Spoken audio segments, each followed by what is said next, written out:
मैसूर का शेर टीपू सुल्तान। टीपू सुल्तान मैसूर के शेर के रूप में जाने जाते हैं। भारतीय इतिहास में एक प्रमुख व्यक्ति हैं। 1750 में देवनहल्ली में जन्मे टीपू सुल्तान ने साहस, सैन्य कौशल और अदम्य भावना का परिचय दिया। उनका शासनकाल 18वीं शताब्दी के अंत में अंग्रेजी साम्राज्यवाद के खिलाफ अथक संघर्ष का प्रतीक था। उनकी रणनीतिक चातुर्य और प्रशासनिक कौशल ने उन्हें अपने समय के सबसे दुर्जय शासकों में से एक बना दिया।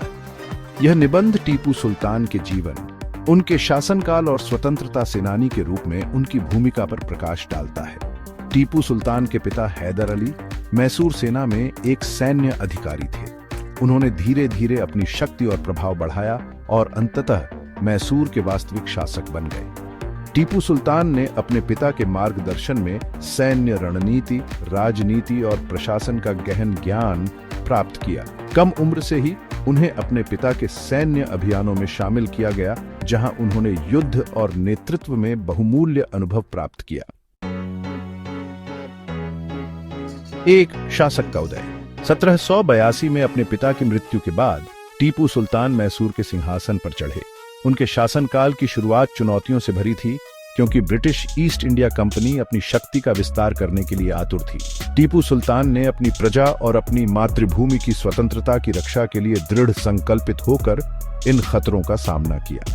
टीपू सुल्तान ने मैसूर को एक मजबूत और समृद्ध राज्य बनाने के लिए कई प्रशासनिक सुधार लागू किए। उन्होंने राजस्व प्रणाली को कारगर बनाया, सिंचाई परियोजनाओं को बढ़ावा दिया और व्यापार और वाणिज्य को प्रोत्साहित किया।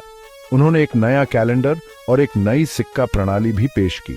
टीपू सुल्तान कला और विज्ञान के संरक्षक थे और उन्होंने अपने दरबार में विद्वानों और कलाकारों का स्वागत किया। टीपू सुल्तान ने अपनी सेना के आधुनिकीकरण पर विशेष ध्यान दिया। उन्होंने तोपखाने में सुधार किया और एक आधुनिक शस्त्रागार की स्थापना की। उन्होंने अपनी पैदल सेना को यूरोपीय पद्धतियों पर प्रशिक्षित किया और एक नौसेना का निर्माण किया। टीपू सुल्तान सैन्य प्रौद्योगिकी में प्रगति को अपनाने में उत्सुक थे।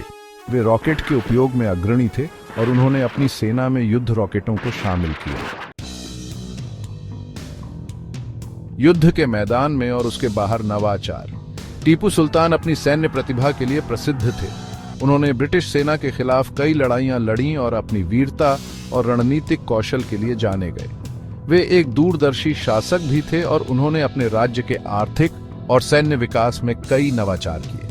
टीपू सुल्तान ने मैसूर रॉकेट का विकास और उपयोग किया, जो सैन्य प्रौद्योगिकी में एक उल्लेखनीय प्रगति थी।